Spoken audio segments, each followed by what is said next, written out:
Well, pet people, be honest. How many of you are prepared to take care of your dog or cat if a natural disaster strikes?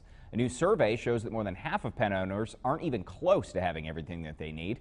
7 News reporter Colin Roos is now live in the studio to tell us how you can do more than just drag out that puppy carrier. Colin.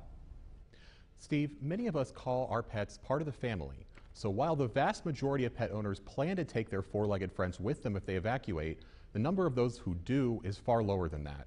That's according to an ASPCA survey, who says it's the perfect time to start planning ahead with Ida's destruction fresh in our minds. Any pet owner will tell you their dog or cat makes their home complete. The wagging tail after coming home from a long day, curling up in your lap, the joy and loyalty they bring to our lives can't be measured. That's why new figures from the ASPCA about owners in times of disaster are so astonishing.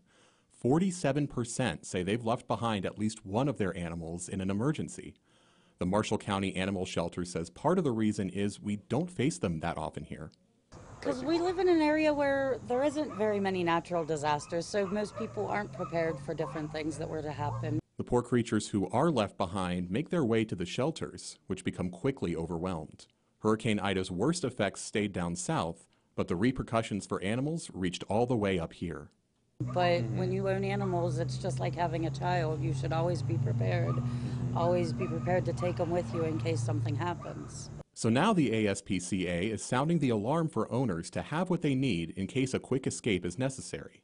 Dogs or cats aren't high maintenance. They really just need a supply of food and water, a way to transport them, and litter if you have a cat.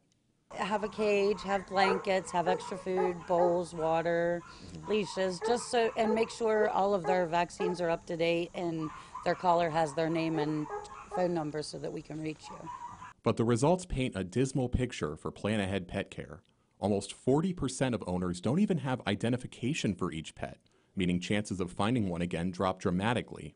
It fills up our kennels, and then we hold strays for 5 days before and wait for an owner to claim them. So that's taking up a kennel for those 5 days while we wait. They may have natural survival instincts, but your pets depend on you for all their basic necessities. And it's important to have those supplies on hand so our canines and felines can continue to make our house a home. Now, you may have seen in that video that the shelter is at 100% capacity for both cats and dogs. Now, the shelter has a picture on their website of all the pets that could use a family like yours after a hurricane season like this one. Reporting in the 7 News studio, I'm Colin Roos, working for you. Thank you, Colin. Switching gears.